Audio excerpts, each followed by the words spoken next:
பக்தி அப்படிங்கிறது வந்து மனிதரோட இணைந்து நல்ல விதமாக சுமூகமாக வாழ்க்கை. ஆமாம். பயங்கிறது இறைவன் பொறுத்தது. பயம்ன்றது எனக்கு கிடைக்காம போயிடும், எனக்கு எதாவது ஆயிரும், அதான் பயம். அது பயம். அது மனிதனுக்கு நீங்க பயப்படுறது. பக்தியும் மனிதன் இங்கே காட்டுறது தான். பயபக்தி உங்கள் இறைவனும் அது யாரும் பார்க்கறது, யாரும் காட்டலாம் முடியாது. பயபக்தி நீங்கள் காட்டுவதில்லை, மறைவானது, உங்களுக்கும் உங்கள் இறைவனுக்குமானது. பயமும் பக்தியும் தனித்தனியாக நீங்கள் மனிதர்களுக்கு காட்டுவது. கட்ட போடாமல் துண்டப்பட்டு போட்டு போட பக்தி வாங்க, இல்லை சபரி சட்டையோட போட அவர் பக்தி வாங்க. பயபக்தி சேர்ந்துதான் இறைவனுக்கு நீங்கள் காட்டுவது. அது வேற யாரும் காட்டுவதற்கு இல்லை. பயத்தை காட்டலாம், பக்தியையும் காட்டலாம். அதில் எந்த உண்மையும் இல்லை. அடுத்தவங்களுக்கு விளக்கம் சொல்ல வேண்டிய அவசியம் உங்களுக்கு நீங்க பாத்துக்கங்க. நீங்க எந்த அளவுக்கு இருக்கீங்க, சொல்லி கொடுத்து செஞ்சுட்டு வர்றோமா, இல்லை உணர்ந்து செஞ்சுட்டு வர்றோமா? உணர்தல் என்பது மறைவானது. எல்லாரும் சேர்ந்து படிக்கலாம். ஒரே வாக்கியத்தை ஒரு போர்டு எழுதிட்டு எல்லாரும் உணர்ந்து படிக்கலாம். என்ன உணர்றீங்க அதான் விஷயம். அப்போ உணர்தல் தனித்தன்மையானது, பயபக்தியும் தனித்தன்மையானது, பக்தியும் பயமும் தனித்தனியானது. தனித்தனியா நீங்க ஆக்கிறீங்க அப்படின்னா மனிதர்களுக்கு நீங்கள் காட்டுகிறீர்கள். நீங்கள் பயப்படுவதற்கு தகுதி படைத்தால் உங்கள் இறைவன் மட்டும்தான். அஞ்சுவதற்கு தகுதி படைத்தால் உங்கள் இறைவன் மட்டும்தான். பயபக்தி உடையவர்கள் தங்கள் இறைவனுக்கு அஞ்சுகிறார்கள். இப்போ வேறதே பயப்படுறோம்னா மனிதனுக்கு தான் பயப்படும். ஒரு அதிகாரத்துக்கு, ஒரு செல்வாக்குக்கு, ஒரு அதிகாரத்துக்கு பயப்படும். பக்தின்றது அதே அங்கேயே போய் சேர்ந்தடைகிறது தான். எப்ப நீ என்ன சொல்ல கேட்டுக்கிறான்பா, சொல்லலாம் செய்யறான்பா, இது பக்தி. பயபக்தி ஒரு இறைவனுக்கு மட்டும்தான். ஒரு அமைப்புக்கும் அரசாங்கத்திற்கும் நீங்கள் பயத்தோடு இருக்கலாம், பக்தியோடு இருக்கலாம், இல்லையா? என் நாட்டிற்காக, எந்த அமைப்பிற்காக, எந்த ஊருக்காக, இதெல்லாம் நான் உயிரை கொடுப்பேன் பயத்திற்காரமா, எந்த பக்தியும் காரணமா. அங்கே பயபக்தி எல்லாம் இல்லை. என்ன அப்படி செஞ்சீங்கன்னா அவங்க சொல்ல வைப்பாங்க. முடிஞ்சுன்னா உங்களுக்கு வெளியே வச்சுருவாங்க. உங்கள் இறைவனுக்கு நீங்கள் இருக்கும் பொழுது அத்தனை பேரும் பயபக்தியோடு இருக்கும்போது யாருக்கு என்ன லாபம்? இவனை அறிவிக்கின்றான், நீங்கள் எனக்கு நன்றி கொடுக்கொண்டு நினைவு கொடுக்கணும் இருந்தால் உங்களை வேலை செய்வது என்ன லாபம்? அப்படி ஒவ்வொரு மனிதனும் இருக்கும்போது அவருக்கு என்ன வேதனை வந்துள்ள போகிறது? அதெல்லாம் கருத்து போட்டு வாசல்ல படுத்துற காலம் உங்களுக்கு. இப்பயும் நீங்க மன அமைதியோடு இருக்கும்போது அட்டை படுத்துறீங்க. சில ஊர்களெல்லாம் போயிட்டு சில இடங்களுக்கு போய் அப்படி ஓப்பனாக படுத்துருக்கீங்க. எல்லாரும் படுத்துருக்கீங்க. என்ன பாதுகாப்பு? நீங்க பாதுகாப்பு அப்படின்னா உங்க வீடு போட்டுருக்கணும், கதவை போட்டுருக்கணும், இல்லையா? ஆனா அப்படியே சில நேரத்தில் நீங்க எடுத்துருக்கீங்கன்னா உட்காந்துருக்கீங்க, அதுக்கு காலையெல்லாம் உட்காந்துருக்கீங்க. அப்படம் உங்களை யார் பாதுகாப்பா? ஏதோ ஒரு காலத்தில் இல்லாமல் அப்படிலாம் இல்லை. இப்பயும் நம்ம அப்படிதான் இருப்பாங்க. நம்ம சூழ்நிலையே நம்ம பல இடங்கள்ல அந்த நேரம் இருந்துருக்கு. இன்னும் அப்படி படிக்க வச்சு படுத்துருக்கோம். ஸ்டேஷன்லாம் எப்படி படுத்துருக்கீங்க? அப்போ உங்களை பாதுகாத்தது யாரு? இப்போ நான் வீட்டுக்கு வந்து கதை போடுறீங்க. மனிதனுக்கு தான் நம்ம பயப்படுறோம். பக்தி நம்ம அதாவது அந்த கேள்வி நன்றி குறிக்கொண்டும் நினைவு குறிக்கொண்டும் என்றால் வேலை உங்களை வேலை செய்வதால் என்ன லாபம்னு கேட்கும்போது நான் எப்பயுமே அப்படி இருக்க நினைச்சுக்கிறேங்களே. இங்கதான் கேடு. நான் பக்திப்பனாகிவிட்டேன். நேற்று நான் ஞானம் கிடைத்தது, நான் என் உடம்பில் ஒரு வேஷத்தை போட்டுக்கொண்டேன், இன்றிலிருந்து நான் மாறிவிட்டேன் நீங்க நினைக்கிறீங்க இல்லையா? நான் இந்த வார்த்தையை சொல்லிட்டா நீங்க பக்திமான் ஆகிட்டீங்க. இந்த மந்திரத்தை சொன்னோன்னே நீங்க பக்திமான் ஆகிட்டீங்க. உங்க காலை நான் சொல்லிட்டேன், நீங்க ஒருத்தர் சொல்லிட்டீங்க, மூணு சொல்லிட்டீங்க, நீங்க சேர்ந்துட்டீங்க, அந்த குடும்பத்தை சேர்ந்துட்டீங்க. இனிமேல் நீங்க எல்லாம் நன்றி குறிக்கொண்டும் நினைவு குறிக்கொண்டு இருக்கக்கூடிய ஒரு சமுதாயத்தினர். அதெல்லாம் அப்படி யாரும் இருக்கிறாங்க? நம்ம எங்க அப்படி இருக்கிறோமா? மனசுல எந்த தவறும் வராம என்னைக்காவது இருக்கோமா? தவறான எண்ணம் வராமல் நம்ம என்ன சொல்லிக்கிறோம்? நன்றி குறிக்கொண்டு நினைவு குறிக்கொண்டு இருந்தால் நான் எப்பயுமே இறைவன் இடம்ல தான் இருக்கேன். அப்படி இருக்கிறீங்களா? எல்லா நேரமும் இருக்கிறீங்களா? உறுதியாக நீங்கள் கூற முடியுமா? அப்படி கூறினால் நிச்சயமா உங்கள் இறைவனுடைய வாக்கு உங்களுக்கு இருக்கிறது. அதுக்கு மாறாக செய்ய மாட்டாங்க, நிச்சயமா இருக்கு. ஆனால் அவர் நிகழ்கிறது என்றால் நீங்கள் உங்களை சரிபார்த்துக் கொள்ளுங்கள். ஆனால் நான் பேக் வாங்கிட்டேன், எனக்கு அப்பாயின்மெண்ட் ஆர்டர் கிடைச்சிருச்சு, இதுலேயே நான் கன்ஃபார்ம் அப்படிலாம் கிடையாது. அப்படி எப்படியும் நம்மளை சொல்லி கொடுத்து அது பூரா வெயிட் பண்ணி ஒரு வாரமாக ரோட்டில் நின்று அட்மிஷன் வாங்கிட்டேன், இனிமேல் என் பிள்ளை சூப்பராக வாங்குவேன். அந்த மாதிரி உங்கள் இடையுடைய பாருங்க. அப்படின்னு வருஷத்துக்கு முதல்ல டெஸ்ட்டு, அது 9 வரைக்கும் பரீட்சையே கிடையாது, அப்படிலாம் கிடையாது. உங்களுக்கு ஒவ்வொரு நாளும் உங்களுக்கு டெஸ்ட் தான். உங்கள் இறைவன் இருந்து உங்களுக்கு ஒவ்வொரு நாளும் உங்களுக்கு சோதனை, நீங்கள் பயபக்தியுடன் வாழ்வதற்கான சோதனை. கடைசி ஹெட்மாஸ்டர் தெரிஞ்ச பையன் இந்த வருஷம் பாசு அப்படிலாம் இல்லை. நான் எப்பவுமே இறைவனை நினைச்சு கேட்கிறேன், எப்ப பார்த்தா ராமாராமன் சொல்லிட்டு நீ சொல்லிட்டே. உண்மையான அழைப்பு அவனை சென்று அடையும். நீங்கள் வெறுமனே வாயிலை கூறி திரிகிறீர்களே, அதற்காக அந்த அழைப்பு உங்கள் இறைவனை சென்று அடையாது. உண்மையான அழைப்பு தான் அவனை சென்றடையும். உங்கள் இறுதியான உங்களுடைய சொற்களை அவனை அடையாது. அவன் அதை கேட்கவும் மாட்டான். உங்களுடைய சொற்களை கொண்டு அவன் பார்ப்பதில்லை. உங்களுடைய அழைப்பு உங்கள் உள்ளத்தில் உங்களுடைய தேவையாக அதைத்தான் அவன் பார்க்கின்றான். வாயை நீங்கள் சொல்லித் தருவதை கொண்டு அல்ல. நீ என்ன பேர் கண்டிப்பான் செய்தான், அது அவன்கிட்ட போய் சேராது. உண்மையான அழைப்பு மட்டும்தான் அந்த பேரியரை கடந்து போகும், உங்கள் இறைவனை சென்றடையும். மற்றெல்லாம் சிக்னல் ஜாமரை. நீ என்ன கற்றாலும் சிக்னல் ஒன்றும் கேட்கும், நீங்க போவாது. நீங்க என்ன சொல்லி சொன்னாலும் சரி, எந்த சடங்கு செஞ்சாலும் சரி, சிக்னல் ஜாம். உண்மையான உங்களுடைய தேவை எல்லா பேரையும் உடைக்கும், எல்லா கதவுகளையும் உங்கள் இறைவனை சென்றடையும். உண்மையான நம்முடைய தேவைதான் இறைவனை சென்றடையும். மற்றபடி நீங்கள் நாம் செய்யக்கூடிய எந்த ஒன்றும் அவனை சென்றடையாது. அவன் தன் படைப்பை பார்ப்பவனாக இருக்கின்றான், நம்மை சதா கவனித்தவனாக, சதா பார்த்து கொண்டிருப்பவனாக இருக்கின்றான். அதனால்தான் அவன் என்ன அதை சொல்றோம், அவனுக்கு எந்த உறக்கமும் பிடிக்காது. அவனுக்கு எந்த அவனுக்கு உறக்கமே கிடையாது சொல்ல காரணம், ஏன்னா சதா கவனிச்சே. உண்மையான அழைப்பு அவனை சென்றடையும். உடைய தேவை, உடைய தேவை நீங்கள் மற்றவங்களுக்கு காட்டுறதுக்காக 5 மணிக்குள்ள வந்துச்சுன்னா எல்லாரையும் நான் காட்டிடுவேன், அதுக்கெல்லாம் அது உண்மையான தேவை.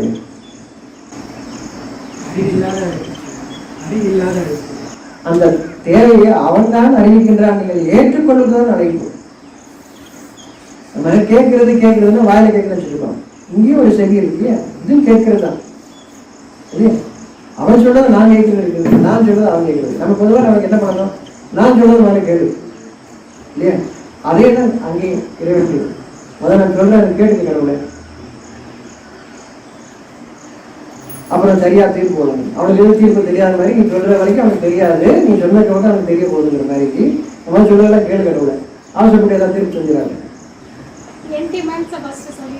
நான் முதல்ல சொல்லிடுறேன், பிரச்சனை சொல்லிடுறேன் கடவுளை, உனக்கு தெரியாது, உனக்கு நிறைய டியூட்டி இருக்கு, அதனால என்ன கேளு. உனக்கு இப்பதான் இடம் கொடுத்துருக்கேன், உள்ள வரைக்கும் இடம் கொடுத்துருக்காங்க, இது வரைக்கும் கேட்டே பண்ணிட்டு இருந்தேன், முதல்ல கேட்டு ஏன் அவனுக்கு தெரியாது, அதனால நம்ம சொல்லணும். கேட்பதுன்றது இறைவன் அறிவிப்பதை நாம் கேட்பது. அந்த தேவை அதை என்ன நமக்கு அறிவிக்கிறான், என்னுடைய தேவையை அறிவிக்கின்றான். அந்த தேவையை நான் ஏற்றுக்கொள்ளும் போது உண்மையான அழைப்பு. புலம்புறது இல்லை, உண்மையான அழைப்பு இருக்கு. கடவுளே கத்துறது இல்லை. அந்த சூழ்நிலை நான் உருவாக்கி கொண்டேன். நீ நடக்கும், நீ அந்த காரியத்தை செய்ய தூண்டும் போதே அறிவித்தேன், மனதில் கவலையும் பயத்தையும் நான் ஏற்படுத்தினேன். அதை மீறி செஞ்சுட்டு கடவுளே எனக்கு கஷ்டமாயிடுச்சு கடவுள் போட போறீங்க, அது தெரியாதுல்ல. அவன் நீங்க தொடங்கும் போதே உங்களுக்கு அறிவித்தான். கடவுள் இந்த மாதிரி நேரத்தில் இவ்வளவு கட்சியும் கதறியும் இவ்வளவு பேர் புலம்புறாங்க, அழுது புலம்புறாங்க, கடவுளே இல்லையா? கடவுள் அறிவிச்சான் அவனுக்கு. கடவுள் அறிவிப்பை நீங்களே அறியாதவர்கள், அதன் காரணமாக இறைவனை நீங்கள் குற்றம் சொல்கின்றீர்கள். உங்கள் இறைவனை பற்றிய உங்களுடைய இந்த எண்ணம் தான் உங்களை இவ்வாறு ஆக்கியது என்று கூறுகின்றது. உங்கள் இறைவனை பற்றிய உங்களுடைய எண்ணம் ஒரு பெருமை கொண்டவனை நீங்க பார்க்க கூட ஒரு சாரம் பார்க்க முடியாது. இன்னைக்கு வா, நாளைக்கு வா, நாளைக்கு வா, அப்பாயின்மெண்ட் நிறைய கூட்டு போயிட்டே இருப்பான். உங்க கடவுளையும் அப்படிதான் அடிச்சிருக்கீங்க. கடவுளை அவ்வளவு சாரம் பார்க்க முடியாது, கடவுள் திறக்கிறவரை காத்துட்டு இருக்கணும். அது மாதிரி கடவுளுக்குள்ள அலங்காரம் மேக்கப் நடந்துட்டு, கடவுள் மேக்கப் பண்ணாம காட்சி அளிக்க மாட்டார். முடியெல்லாம் கலந்து விட்டுருக்கோம். அதனால எந்திரிச்சு மேக்கப் பண்ணி பல்லு வலிக்க குறுப்பாக்கி அப்புறம் உங்க முன்னாடி வந்து மேக்கப்போட உட்கார வைக்கிறாரு. எப்படி எல்லாம் நம்ம சொல்லி தர்றாங்க. அவனுக்கு எந்த தூக்கமும் இல்லை, சதா பார்த்து கொண்டிருக்கின்றான், அவனுக்கு எந்த சோர்வும் இல்லை அப்படின்னு சொல்லும் போது நம்ம என்ன பண்றோம், ரெஸ்ட் இருக்காரு, தூங்க போயிருக்காரு, கதை போயிருக்காரு, தூங்க எழுதக்கூடாது, டிஸ்டர்ப் ஆயிடுவாரு, அம்மா கோபப்பட்டுருவாங்க, ஐயா விடுப்பீங்க. என்ன சொல்லி கொடுக்குறவங்க நமக்கு நம் இறைவனை பற்றி? அதற்கு உரியவன் தானா? நான் மனுஷனா வாழணும், அவ்வளவுதான்.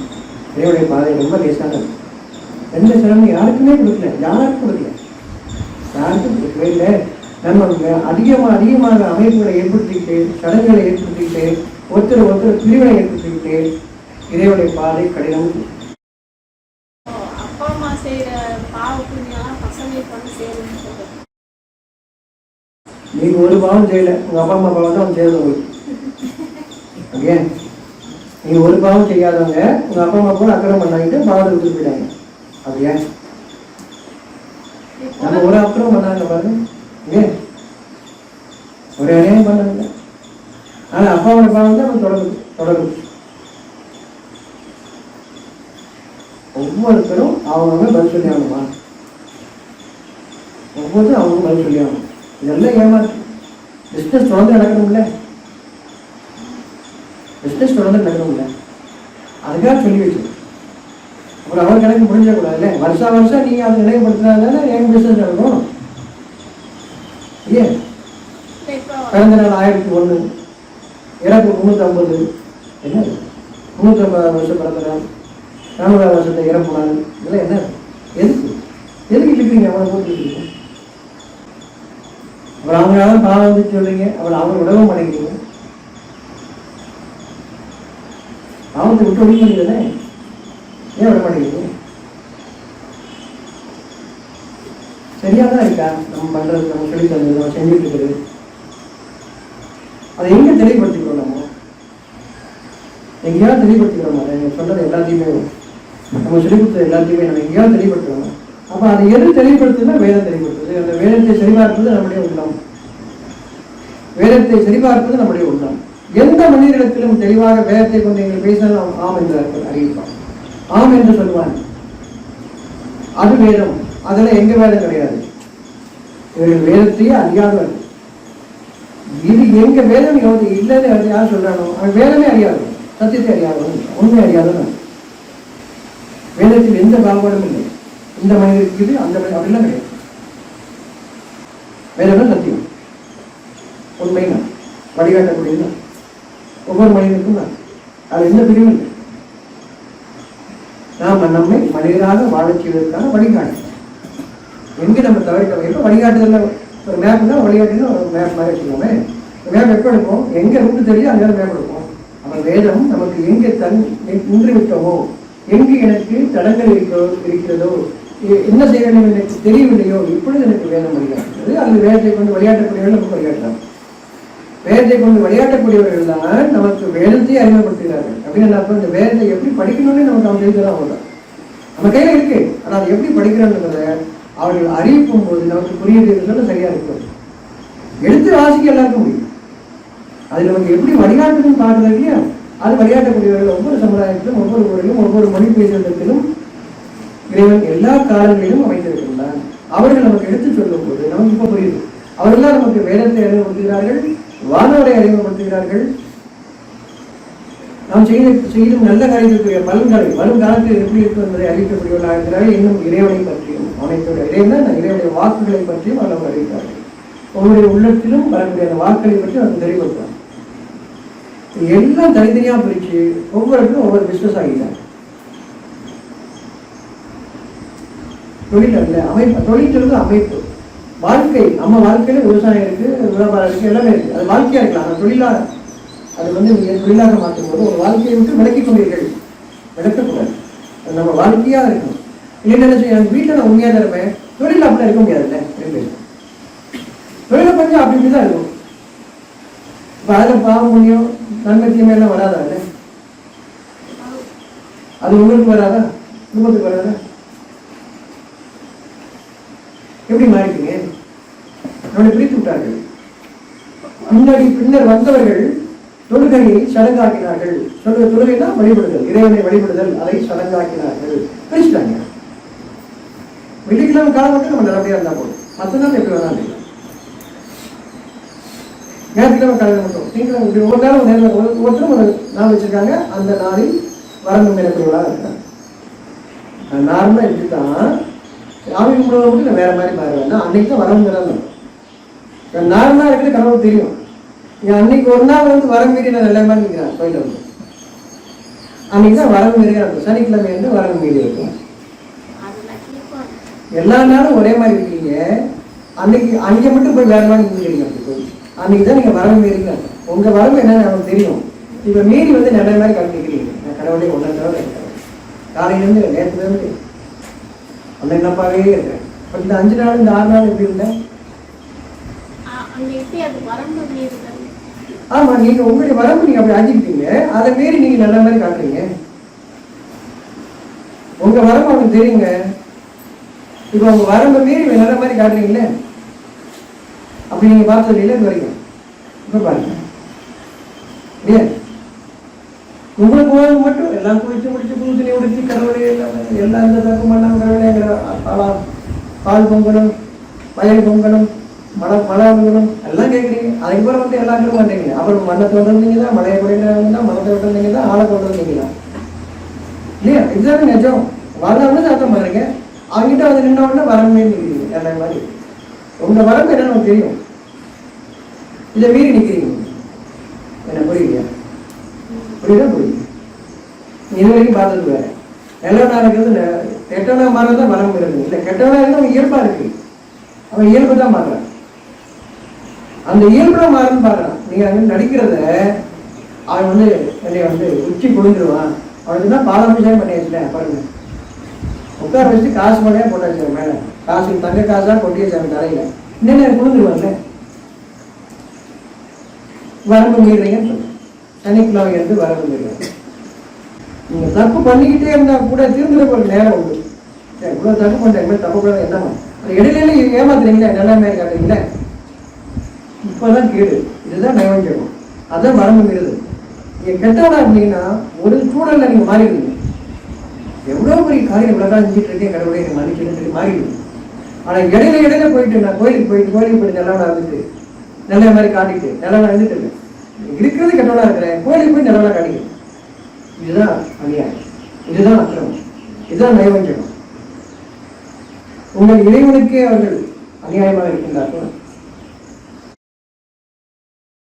6 மணி ஆனா நான் பக்தியா ஆயிடுவேன். அதுக்கப்புறம் அப்ப வேற மாதிரி. ஆனா இறைவன் முன்னாடி ஒரு தடவை இருக்க முடியாது. இப்ப இதுதான் வரம்பு. நீங்கள் உங்களுடைய இயல்பில் வர வேண்டும். இறைவன் கூறுகின்றான், அவர் இயற்கையாக ஆகும் வரை நீங்கள் அதை வெளிப்படுத்தார்கள். தெளிவு சொல்ல வெளிப்படுத்தார்கள். நீங்க இயற்கையா எப்படி இருக்கீங்க? இயற்கையா தவறாதான் இருக்கீங்க. அதான் உங்களுடைய வரம்பு. அந்த வரம்புல நீங்க தெளிவடைஞ்சே வர்றது பதிலாக அப்பப்போ ஒரு வேஷம் போடுறீங்க. ஆனா நீங்க என்ன சொல்றீங்க? ஒரு தெரியாத கும்புறாங்கப்பா அப்படின்னு சொல்லுங்க. அங்கதான் அவன் ஏமாத்துறான். நீங்க மாறி வரல. ஒவ்வொரு தடவை கும்பிடும் போதும் நீங்க மாறிட்டு தான் வந்துடணும். ஆனா மாறவே இல்லையே. அந்த நேரத்தை மட்டும் ஒதுக்கிட்டு இப்ப மட்டும் நான் இருந்துக்கிறேன். ஐயா இப்ப தியானத்தில் இருக்கிறார், எது டிஸ்டர்ப் பண்ணார். ஏன் புரியுதா? இதெல்லாம் நல்லதுன்னு சொல்லி தர்றாங்க. காலையில் மட்டும் கோயில் போட்டு போயிருப்பா தம்பி. அதுக்கப்புறம் என்ன வேணா பண்ணி நான் கேட்பேன். அப்படின்னா எப்படி நீங்க நினைச்சிட்டீங்க உங்க கடவுளை? உங்கள் இறைவனுடைய உங்கள் இறைவனை பற்றி உங்களுடைய எண்ணம் தான் உங்களை இவ்வாறு ஆக்கியது. நீங்க முதலாளி இப்படி இந்த மாதிரி பண்ணா அவருக்கு சந்தோஷம் இருக்குது. அந்த மாதிரி நினைக்கிறீங்க உங்க இறைவனை. நீங்க உங்க முதலாளிக்கு முன்னாடி நீங்க என்ன செய்யணும் அதான் அவனுக்கு தெரியும். ஆனா படைச்சவனுக்கு நீங்க முன்னாடி இல்லைன்னு நினைச்சிட்டு இருக்கீங்க. அவன் எல்லா நேரம் உங்களை பார்த்துருக்கான்னு தெரியல. மனுஷனை ஏமாத்துற மாதிரியே கடவுளை ஏமாத்தலாம்னு நினைக்கிறீங்க. அப்படின்னா உங்க இறைவனை பற்றி உங்களுடைய எண்ணம் தான், இந்த எண்ணம் தான் உங்களை இவ்வாறு ஆக்கியது. இதை நீங்க எந்த இனம், எந்த கிளம், குலம், எந்த மதம் எப்படி வேணா சொல்லிக்கீங்க. எல்லாரும் அர்த்தம் பண்ணிட்டு இருக்காங்க. பேர் வேற வேற வச்சுக்கிட்டீங்க. ஆனா பண்ற காரியம் எல்லாம் ஒண்ணு. எல்லாம் ஒண்ணு. நீங்க இந்த வேஷத்துல இருந்தா கடவுளை ஏற்றுக்கணும் நினைச்சுக்கிறீங்க. அப்படி என்ன சொல்றீங்க? எங்க கடவுள் ஏற்றுக்கூடாது. எங்க கடவுள் உங்க கடவுள். அது மாதிரியா? அப்ப இந்த சூழ்நிலை படிச்சது யார்? எங்க கடவுள் உங்க கடவுளா? எந்த கடவுள்? எந்த கடவுள்? சூரியன் படிச்சது எங்க கடவுளா உங்க கடவுளா? எந்த கடவுள் படிச்சாரு? இந்த காலத்தை படிச்சது எங்க கடவுளா உங்க கடவுளா? எந்த கடவுள் படிச்சாரு?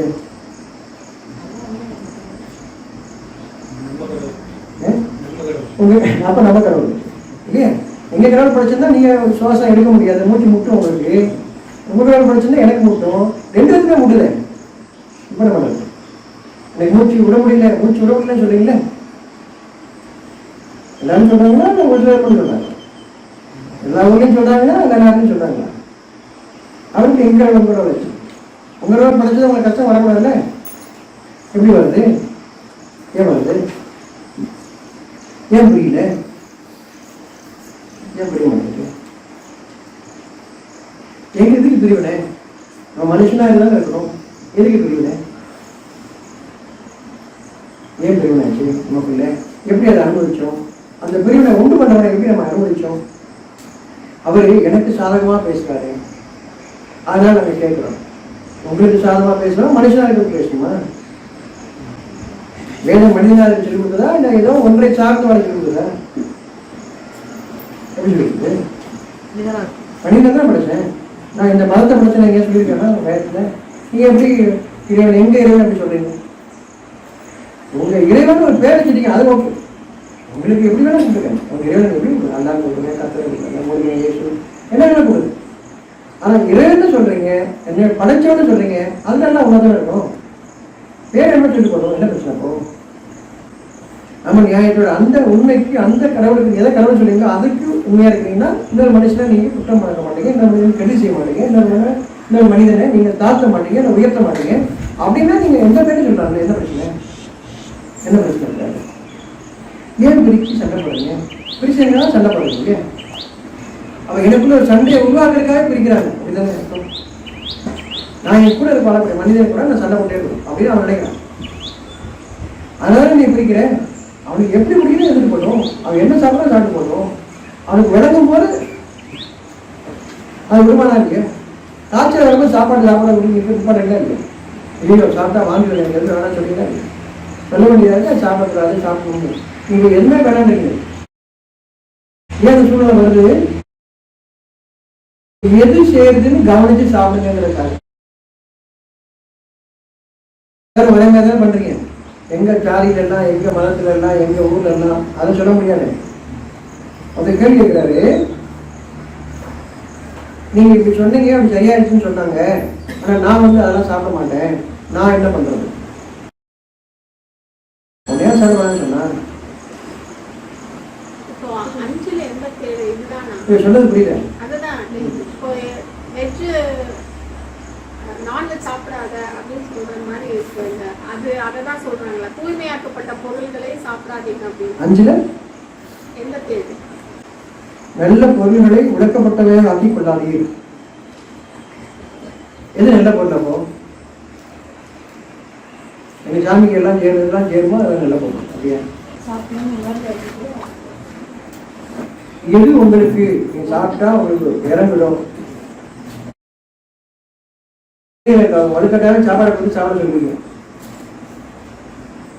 அது பார்க்கணும்ல, ரொம்ப பெரிய ஆளாக இருக்காங்க, ஏதாவது பண்ணாலும் பண்ணிடுவாங்க அப்படின்னு உள்ள போய் சாப்பிடும். உள்ள போகாது, தண்ணியை குடிச்சிடும், திருப்பி சாப்பிடும், திருப்பி தண்ணியை குடிச்சிடும். ஏன்னா உள்ள போக மாட்டேங்குது. நீங்க பெருமையா குழந்தை எப்படி தண்ணி பாட்டோட அடையும், ஒவ்வொரு நாளைக்கும் தண்ணி குடிச்சுட்டே இருக்கும் அப்படின்னு சொல்லி முடியும். அது உள்ள போக மாட்டேங்குது, தண்ணி குடிச்சுட்டே இருக்கு, தள்ளுது, உள்ள தள்ளுது, நம்மளை பார்த்து பயணம் உள்ள தள்ளு. இப்படியே பழகிடுச்சுன்னா அதை கேட்க ஆரம்பிச்சிடும். அப்புறம் அது மறந்துடும், எனக்கு என்ன வேணும் அதே மறந்துடும். எப்பயுமே தண்ணி வேணும் கேட்கும். சாப்பிடுங்க அதான் கொடுப்பாங்க, தண்ணி குடிச்சா சாப்பிடுற பழக்கத்தை ஒன்று பண்ணி வச்சுக்கணும். அதோட உணர்வை நம்ம நீக்கிட்டோம்னா, அந்த குழந்தையோட உணர்வை நீக்கிட்டோம்னா, எனக்கு என்ன ஏற்றுக்கொள்ளுமோ சொல்லிக் கொடுத்ததன் காரணமாக இல்லை. தூய்மையற்றதை சாப்பிடக்கூடாது, தூய்மையற்றதை சாப்பிடக்கூடாது. ரத்தம் அசுத்தம், தூய்மை அற்றது, அதனால ரத்தத்தை சாப்பிடணும். இறந்ததை சாப்பிடக்கூடாது, ஏன்? அது ரத்தம் உள்ளே இருக்கு, அதனால சாப்பிடக்கூடாது. உடலோடு இருக்கு. அப்ப அழுத்துக்கு ரத்தம் கூட வெளியேறுது, அழுக்கும் போது ரத்தம் வெளியேறுது, அதனால அதை சாப்பிடும். அதை சாப்பிடும். எனக்கெல்லாம் சாப்பிட வேண்டாம். ஒரு பிறகு நிர்பந்தம் கிடையாது, எடுத்து சொல்லதான் கடமை, நிர்பந்தம் கிடையாது. நீங்க ஏதோ செஞ்சாதான் கடவுளுக்கு அப்படிதான் நிர்பந்தம் கிடையாது. சொல்லியாச்சு சாப்பிடலாம், எப்படி சாப்பிடணும் சொல்லியாச்சு, கட்டாயம் கிடையாது, கட்டாயம் கிடையாது. அவர்கள் உணர்ந்து கொள்ளட்டும். பிறந்த உடனே பால் குடிக்கிறோம்ல, அது சில புரிஞ்சுக்கிறதுக்காக சிரமமா இருந்தா வேண்டாம். சரியா? உங்களுக்கு உணரும் போது நீங்க செய்யுங்க. அந்த தெளிவுக்கு வந்திருக்க போது என் மனம் என் உடல் மனம் அதை ஏற்றுக்கொள்ளுது. முதல்ல ஏற்றுக்கொள்ளும்போது உடல் அதை ஏற்றுக்கொள்ளுது, பிரச்சனை இல்லை. எனக்கு என்ன தெளிவுக்கு தெளிவு வருதோ அன்னைக்கு நான் விடுறேன். அது வரைக்கும் இறைவன் நான் தவறு செய்திருந்தாலும் அறியாமல் செய்திருந்தாலும் மன்னிப்பான். கட்டாயப்படுத்தப்பட்டதன் காரணமாக அந்த பழக்கம் ஏற்பட்டதன் காரணமாக செய்து கொண்டிருந்தாலும் என்னை மன்னிப்பான். நான் உணரும் போது விடுறேன். அதுக்கு நிச்சயமாக என் இறைவனும் உண்டு. என் இறைவன் மன்னிப்பேன். நான் என்னுடைய இறைவன் என்ன சொல்றேன், எனக்கு மாற்றி என் இறைவன் புரிந்து கொள்வதன் காரணமாக அப்படி ஒவ்வொருத்தரும் தன்னுடைய இறைவனை என்னுடைய இறைவனை சொல்லலாம். எல்லாரும் தன்னுடைய இறைவனை என்னுடைய இறைவன் சொல்லலாம். ஒரு தப்பம் இல்லை. உங்களுக்கு உங்களுடைய இறைவன், எனக்கு என்னுடைய இறைவன், நமக்கு நம்முடைய இறைவன், இது எந்த வித்தியாசமும் இல்லை. இப்பதான் நமக்குள்ள எந்த சண்டையோ பிரச்சனையோ இல்லாத ஒரு வாழ்க்கை நமக்கு இல்லை. அப்பதான் நமக்கு இல்லை கண்ணெரிச்சல் இல்லாத வாழ்க்கை. ஒவ்வொருவரும் அவர்கள் உணர்ந்து ஒருவரை ஏற்றுக்கொள்கிறார்கள். தங்களுக்கு எது நன்மை என்பது. அப்ப படைப்புல ஒருத்தருக்கு கெட்டது ஒருத்தருக்கு நல்லது அப்படி படைக்கல. நன்மை கொண்டுதான் நல்ல நன்மை. படைத்தவன் கெட்டதை படைக்கவில்லை. நாம் மறுத்தால் அது கெட்டதாக போகிறது. எனக்கு ஒன்று அனுமதிச்சிருக்கான், அதை நாம் மறுத்தால் இப்பதான் அது கெட்டதாக போகும். இப்பதான் கெட்டது கெட்டதாக மாறுது. இறைவன் கெட்டதை படைக்கவில்லை.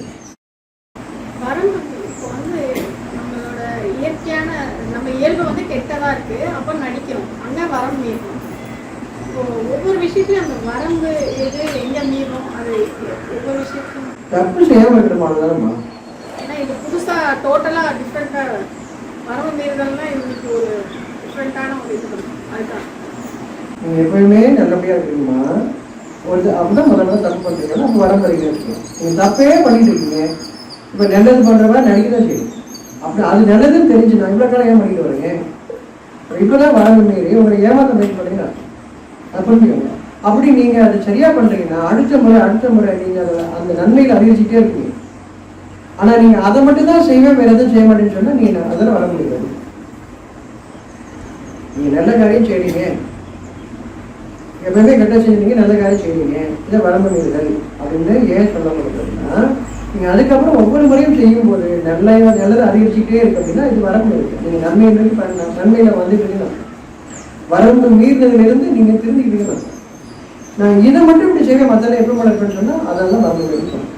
அப்போ ஒரு ஒரு விளக்கத்தை நீங்க எடுத்துக்கும் போது எந்த அர்த்தத்துல எடுக்கிறீங்க, உங்களை வழிகாட்டும் விதமாக எடுக்கிறீங்களா, உங்களை வழிகடிக்கக்கூடிய அர்த்தத்துல எடுக்கிறீங்களா? எந்த ஒரு விளக்கமும் உங்களை வழிகாட்டக்கூடியதாக இருக்கா, அது நல்லது இருக்கா நீங்க உணர்ந்து ஒரு இயந்திரம் மாதிரி ஒரு விஷயத்தை பார்க்கறீங்க. இயந்திரத்துக்கு ஒன்று சொல்லிக் கொடுத்தா அதை அப்படியே எடுத்துக்கும், மாற்றியெல்லாம் எடுத்து தெரியாது. நீங்கள் சொல்லிக் கொடுத்தீங்க அதை அப்படியே எடுத்து இயந்திரம்.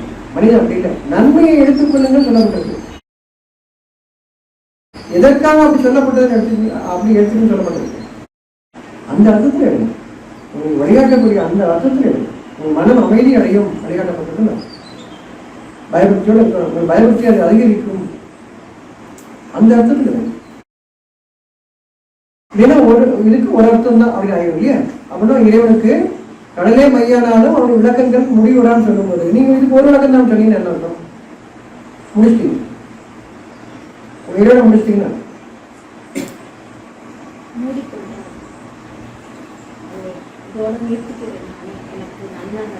இதுதான் அர்த்தம்னு நீங்க சொல்லிட்டீங்க அப்படின்னா உங்க இறைவனுக்கு அதுக்கு மேலே இல்லை. நான் இறைவன் வந்து இயலாதவன் ஆக்கிட்டீங்கன்னா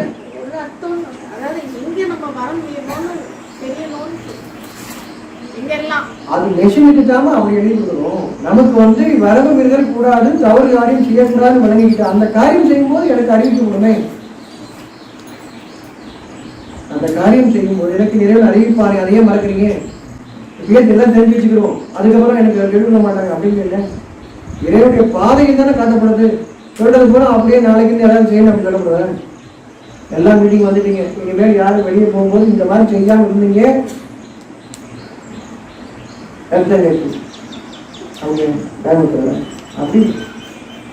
அப்படி உள்ளத்தின் பாதையில் தானே திருப்பப்படுது. எல்லாத்தையும் ஒரு இடத்துல பயன்படுத்துறாங்க. இதை விட்டு நடந்தீங்கன்னா அர்த்தம் வைக்கிறீங்க. அந்த பயத்துல தான் எல்லாத்தையும் திருப்பி வருது. அப்படி உங்களை உங்களுடைய உள்ளத்தின் பாதையில் திருப்புவது, அதான் வேணும் செய்யுது. இங்க யாரும் இருக்கிறது எல்லாரும் நாளைக்கு இப்படிதான் செய்யணும் பண்ணுறது கவனமா பிடிச்சிட்டு இருக்காங்க. வீட்டுல போய் இது தவறாம செய்யணும் அப்படியே சொன்னாங்களே, அப்படி சொல்லப்படுது. அது பயமுறுத்துறது, அமைப்பு உருவாக்குறது, கூட்டத்தை உருவாக்குறது.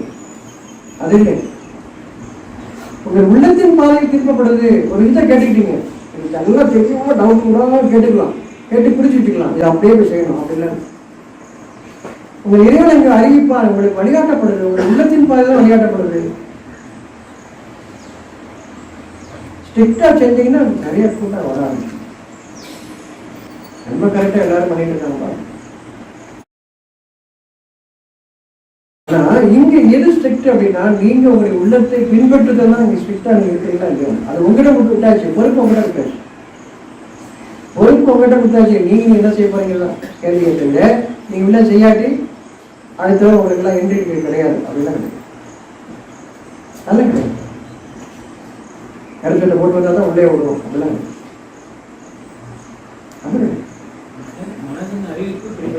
உங்கள் மனதின் பக்கம் தான் திருப்பப்படுகிறது. அங்கே நீங்க கவனிங்க. அதுக்கு உதாரணங்கள் நல்லா கேட்டுட்டு இருக்கேன். நிறைய விஷயம் கேட்ட மாதிரி இருக்கு. வீட்டை படம் மறந்தது கவனம். அந்த நேரத்தை உணர்த்தப்படும். அது உங்களுக்கு உங்களுடைய உள்ளம் சரிபார்க்கும். சொல்ற விஷயம் பூரா காதுகளுக்கும் இந்த மூளைக்கு ஏற்றிக்கிறதா இல்லை. மூளைக்கு ஏற்றுக்கிறதா திருப்பி திருப்பி பண்ணிக்கிற ஒரு பயிற்சி இருக்கும். இந்த மூளைக்கு ஏற்றல உங்களுடைய மனதிற்கு அறிவிக்கப்படுகிறது. உங்க மனதிற்கு அறிவிக்கப்படுகிறது. மனதில் உங்களுக்கு நீங்க கேட்டுட்டு இருக்கும்போதே சரிதான் சரிதான் சொன்னீங்களா, அவ்வளோ போதும். அவ்வளோதான். கேட்டுக்கொண்டிருக்கும் நிலையில் நம்ம சரிதான் சரிதான், ஆமா ஆமா இல்லை எல்லாம் தப்பு தானே, அவன் எதாவது சரிதானே அப்படின்னு மனசுக்குள்ள அப்படியே நமக்கு இருக்கு இல்லையா, அவ்வளோ போதும். அவ்வளோ போதும். இனி உங்களுக்கு அந்த சூழலில் உங்களுக்கு எடுத்து கூறக்கூடியவர் வானவ தூதர். 5 வருடம் வானவ தூதர் உங்களுக்கு அந்த நேரத்தில் நினைவுபடுத்துவார். உங்களுடைய வானவ தூதர் உங்களுக்கு அந்த நேரத்தில் நினைவுபடுத்துவார். நம்புங்கள். இப்பொழுது வானவர்கள் நம்புங்கள். வானவர் இருக்கிறார்கள். வானவர்கள் போல செத்தவங்க நினைச்சுக்காதீங்க. உங்களுக்கு முன்னாடி வாழ்ந்த செத்தவங்க போல வானவர்கள் அப்படி இல்லைங்க. அது தனி படைப்பு. செத்த கடவுள் சொன்னீங்களே, கடவுள் போட்டா இருக்கும். செத்து போட்டா மாட்டிக்குவாங்க படைப்பு. செத்து போனதுக்கு அப்புறம் இல்லையா, தாத்தா போட்டா இருக்கும், பெரிய தாத்தா போட்டா இருக்கும் இல்லையா, உங்க வீட்டில் இருக்கு. செத்தா கடவுள் ஆகிட்டாங்க அப்படி இல்லை. வானவர் வேற வேற படைப்பு. எல்லாத்தையும் ஒன்றாக்கிறாங்க. வானவர் வேறு. வானவர் நம்மை வழிபட சொல்லவில்லை. புரிஞ்சுக்கோங்க. வானவர்னா நீ கடவுள் சொல்லியிருக்காங்க எல்லாரும். வானவர்னா கடவுள் சொல்லிட்டு இருக்காங்க. அதெல்லாம் கும்பிட்டு இருக்காங்க. நிறைய பேர் கும்பிட்டு இருக்காங்க. அவர்கள் தன்னை நம்மை என்னை வணங்குகளை அவங்க சொல்லவே இல்லை. அவர்கள் நமக்கு உதவியாளர். புரிஞ்சுக்கோங்க. நீங்கள் யாரை வணங்கி கொண்டிருக்கிறீர்களோ வானவர் என்று கூறி அவர்கள் நமக்கு உதவியாளர். இந்த வாழ்க்கையில நம்ம செத்ததுக்கு அப்புறம் இல்லை, இந்த வாழ்க்கையில் நமக்கு உதவியாளர் வானவர். உங்கள் வானவரை அறிந்து கொள்ளுங்கள். வேதத்தை அறிந்து கொள்ளுங்கள். உங்கள் வானவரை அறிந்து கொள்ளுங்கள். அவர்கள் உங்களுக்கு தக்க சமயத்தில் நினைவுபடுத்துவார்கள். எனக்கு அந்த நேரத்தில் சற்று ஞாபகம் வந்துச்சு, திடீர்னு ஒன்று வந்துச்சு. நான் இது வரைக்கும் அப்படி சொல்லாத வந்துச்சுன்னு சொன்னீங்களே, அதெல்லாம் வானவ தூதர்கள் உங்களுக்கு உங்கள் உள்ளத்திலிருந்து உங்களுக்கு அறிவித்து தருகிறார்கள். அவ்வளோ அழகா பேசிக்கிறீங்க. நீங்க அது முன்னாடி அப்படி பேசுறதே இல்லை, கேட்டது கூட கிடையாது.